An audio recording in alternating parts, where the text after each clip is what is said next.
a lot of times the fire engine is just sitting there doing nothing. So if you look at it as a sort of efficient manager would, you'd say, well, why do we have 25 of them if at most times 17 of those fire engines aren't doing anything? Why don't we cut 2 or 3 of them?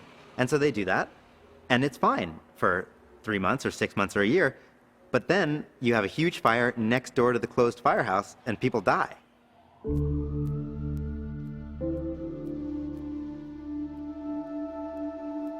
One of the things that serving on the fire and EMS services does is it strips away any illusion you might have about death and the nature of death. You learn that it happens an infinite number of ways, but you also learn that it's very rarely is it, give my love to mom. Sometimes it's violent, and even when it's not violent, it's not pretty. The fire raced through the house in a few frantic moments. By the time neighbors knew something was burning, it was too late to help.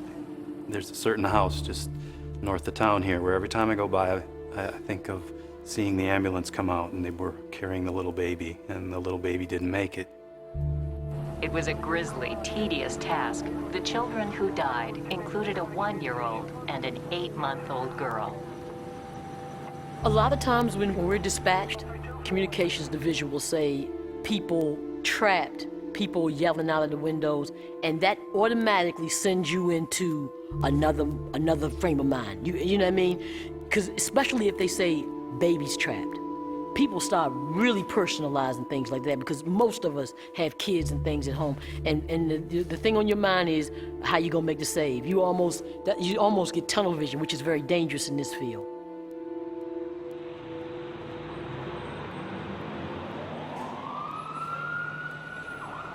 You take this job, you train, you work. Generally, you're responding to a call where you're always helping somebody, or trying to anyways, and people are get themselves in situations that, most time firefighters can get them out of. I heard the screaming from inside my house, which is right across the street, and I ran to the front door, and I saw flames, and I heard people screaming, "There's babies in the house." Rick was here alone. Right. When did you first hear about it? We heard a lot of sirens. I had a portable radio at home. I turned it on to see what was going on.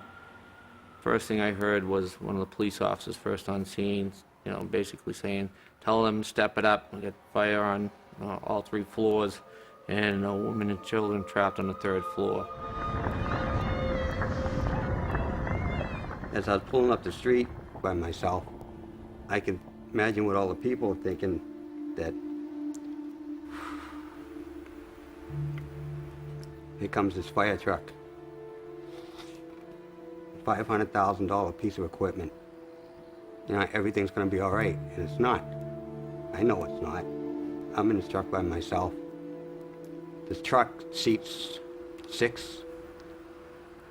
You need at least 3 people on it to make any type of attempt at anything, whether you're going to use the aerial or the pump. I pulled up and I realized that the first mistake was taking a ladder truck, because it was useless. We had power lines going down the right side of the street. I couldn't get the aerial underneath the power lines to get up to the 3rd floor, and I couldn't go over them to get down to the 3rd floor. It was a lot. There was a lot of fire. People were screaming, pointing up at the windows. I ran to the side of the truck to where they were pointing, and they said there was somebody up there. I looked up and I didn't see anybody. For some reason, I went around the back of the truck, and there was a woman I didn't know personally at the time. I know of her now, and someone else were working on a baby that was on the back step of the truck. First thing I thought to myself is, oh my God, thank God that somebody made a rescue over a ladder or whatever and got this baby out of the building. But it was later I found out that in a desperate attempt to save the baby,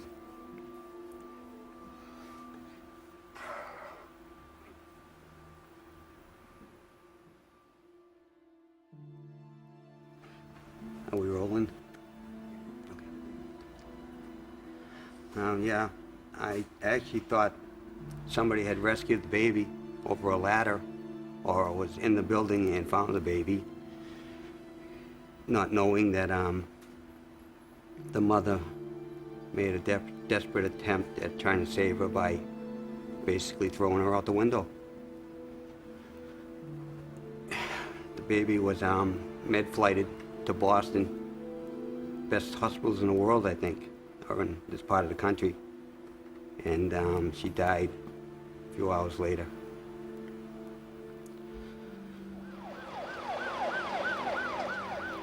By then, more people were arriving, more trucks, out-of-town companies, people trying to get in the building now, make some type of attempt at making a rescue.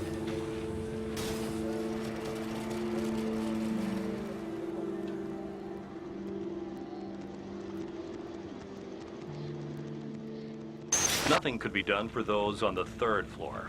Lisa Collum was 33. Her children, 4-year-old Lindsay and Carly, the baby, only 5 months. We lost 3 people here in this house, and I don't know much more we can say. You know, 3 beautiful people. 3 beautiful people. And, you know, there's not much more we can do. Almost 20 years to the day, Ipswich had a very similar fire where they lost a family, most of a family. Same situation, understaffed, you know, horrific fire, they say history repeats itself, and it sure did. Covered 33 square miles with 4 guys on a shift. Most of the time it will drop down to 3. And you're asking a lot of those 3 guys. You know, and one person showing up like Rick did, you know. My thoughts were with him for a long time after that fire, because I know Rick and the experience he's had from where he came from, you know, working Lawrence Fire for 5 years, and you know, he's a great firefighter, and for him to have to be faced with what he was faced with that night wasn't fair to him or anybody else. I don't know if you can tell by my face, I'm still angry about this. I will till the day I die. I'll carry this with me forever.